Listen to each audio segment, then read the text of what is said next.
Hello everyone! Welcome to the second episode of The Wealthy Tattoo Artist, where we will discuss everyday issues and solutions in the tattoo industry.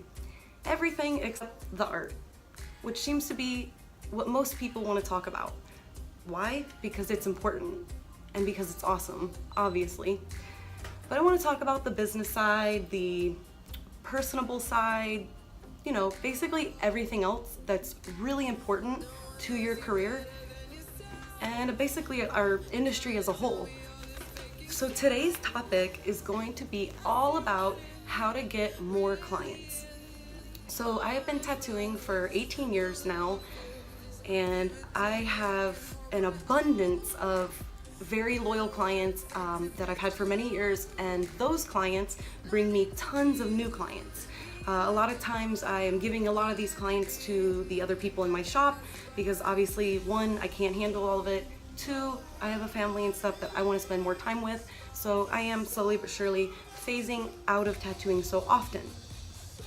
So with that, I would like to share with you guys some of the things that I've been doing and some of the things that I know my fellow tattoo artists have been doing to help. I don't dispute it. So we're gonna go over a few simple things that you can do to increase your visibility to potential clients, and even some things that can help your clients now help you reach more people. So we're gonna start off with one, encourage your client to share who you are, or even maybe giving them some incentive per se.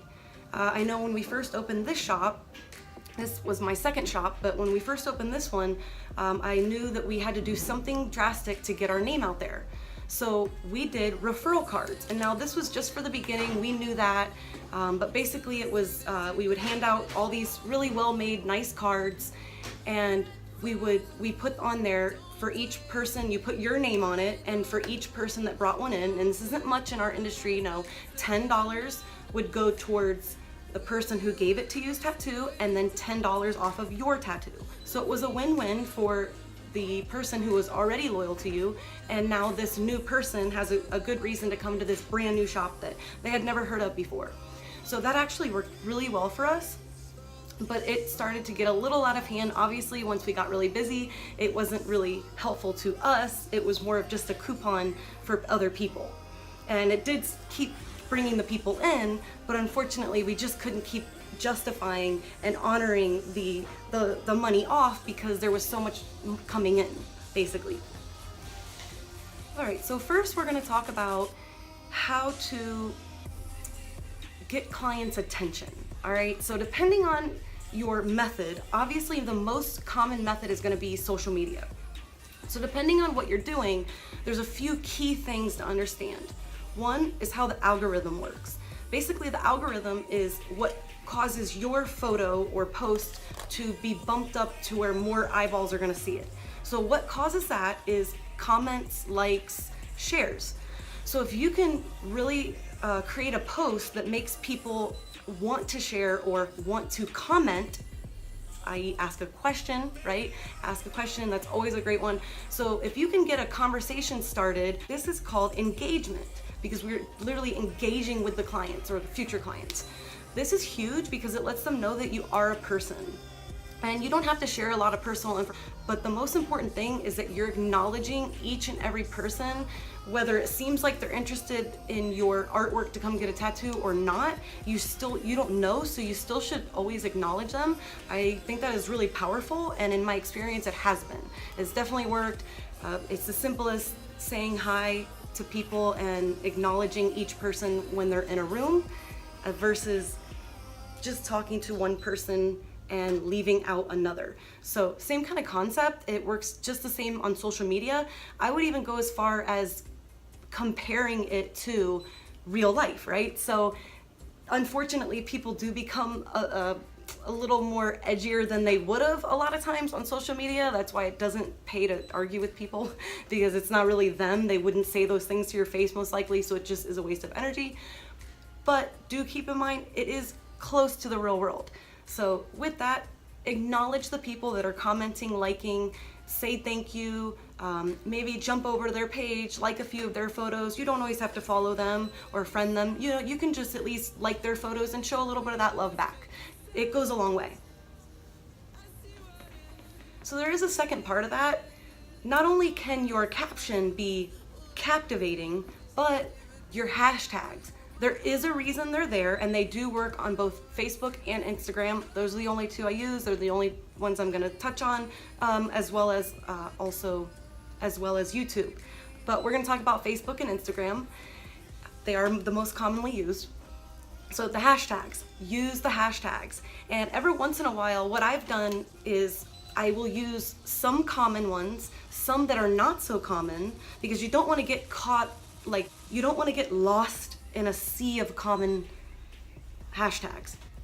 What you do want, though, is hashtags relevant to what you're posting, and maybe a few that are off the wall just to get some people's attention that maybe weren't necessarily searching what you have, but they like what they found, because it does happen.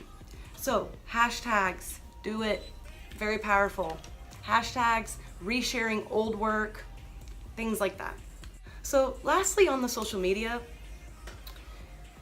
I guess two things. One, please respond back to people, like I said, in the comments and in the messages, even if it's as simple as saying, hey, I'm busy, got your message, I'll get to you when I can, or hey, call the shop, or whatever, something quick. It could be an emoji, right? Like just something to acknowledge them. I know there's no worse feeling than when I'm, reaching out to someone and they just completely ignore me and I saw that they saw my message and I noticed that the message was seen.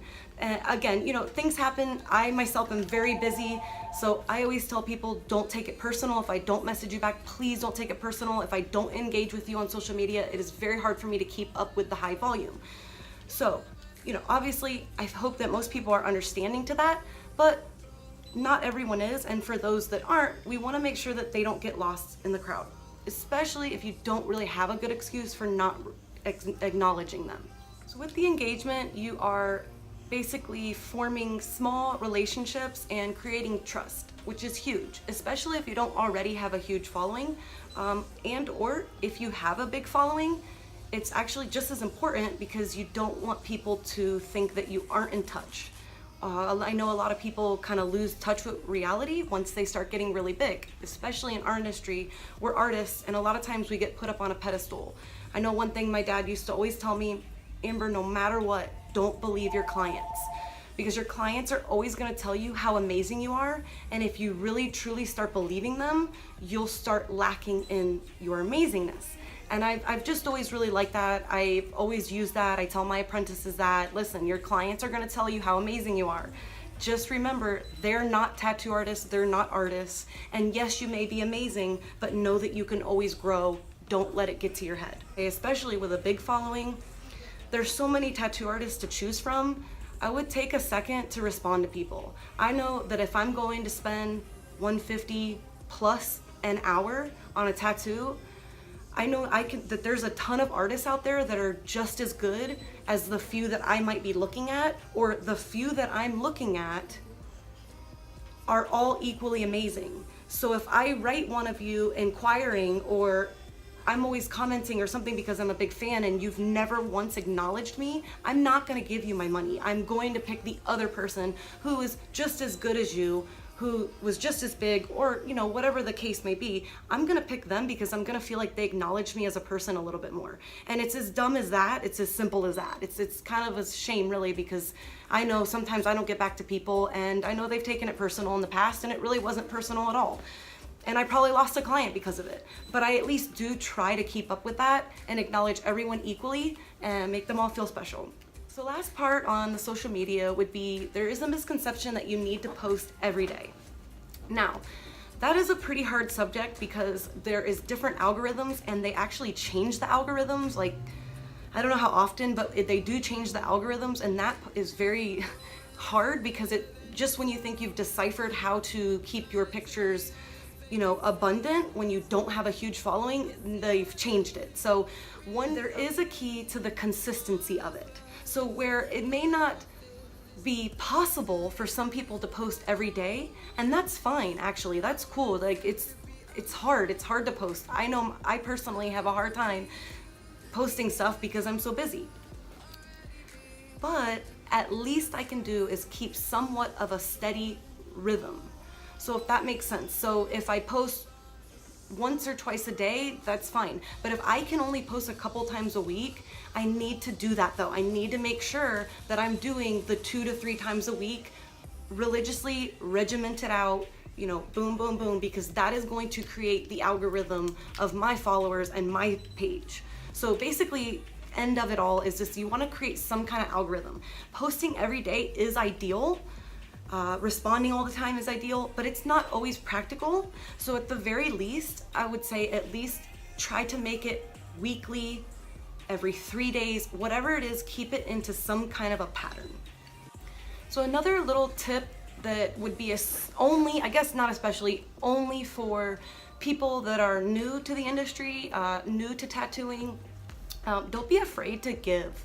Do not be afraid to give. Now don't get got, as we say, you know what I mean? Like, don't get ripped off, but also don't be afraid to give discounts. Don't be afraid to hook up some of those really loyal clients, or even like give some incentive by saying, you know, hey, you know, if you bring a couple people that want some pretty substantial tattoos and they get those tattoos, on your next tattoo, maybe I'll lower your rate by a little bit. Like if you charge $150, maybe say, hey, you know, I wouldn't mind for your next tattoo. Now you don't have to do this indefinitely, which is nice, thank goodness. But you could say, hey, for your next tattoo, make that clear, maybe I'll go down to $120 per hour for you, you know, since you brought me a couple clients. You know, something like that. Don't be afraid to give, it will come back around. Or times that you may have underquoted, don't let it bother you. It will come back around. If you do a good job, it'll come back around. Somebody will come and they will tip you so well that it'll make up for the money you didn't make on that one tattoo that you underquoted, right? So I would rather be right on the money or fairly under to know that I'm fair with my clients than overcharging, them just smiling in my face and leaving, and when they leave, they find out I overcharged or they knew from the jump and they go around telling everyone I ripped them off, or yeah, she's a great artist, but I feel like she overcharged me. I mean, it's a thing, it's gonna happen. So I would rather be on the other end of the spectrum. I've had great success with that. I have had extremely loyal clients, and if you've watched any of my other videos, I do talk about how I do not think I'm the best tattoo artist. So that is why I'm pretty sure it's everything else I'm doing is why I'm so extremely busy and my shop is extremely successful. It's because of the way we're treating people. It's because of the type of business we're doing. We're doing good business, and it goes a long way. It comes back around full circle, almost always. I almost always make way more money than I thought I maybe lost in some of the interactions where I felt a little bit obligated or I just wanted to hook somebody up. It always comes back around. Don't be afraid to give. Giving is living. Ask a millionaire, a billionaire, they will tell you they enjoy giving. It's a part of how they got where they are. Self-made millionaires or billionaires. All right, so building a personal brand. What does that mean? Does that mean that you have to have a logo? Not necessarily. You can though. I mean, it helps, it definitely helps. There's a reason we all know what Nike is, right? Definitely branding is a thing, it works, and us as tattoo artists, we are our own business. Even if you work in a shop, you're still your own business. At the end of the day, you are all you got. So branding yourself is gonna really help with that.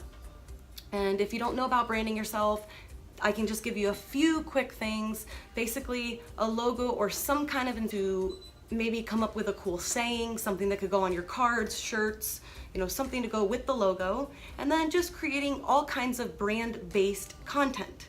So like your videos, your photos, all all those things should have somewhere on it that it's you, it's your brand. Something that when people see it, they're gonna know it's different from the rest and it stands out. But definitely brand yourself, whether that's with words, images, just brand yourself and let it be something that you can keep and love and reuse over and over, maybe just tweaking it a little here and there, just because I know as an artist myself,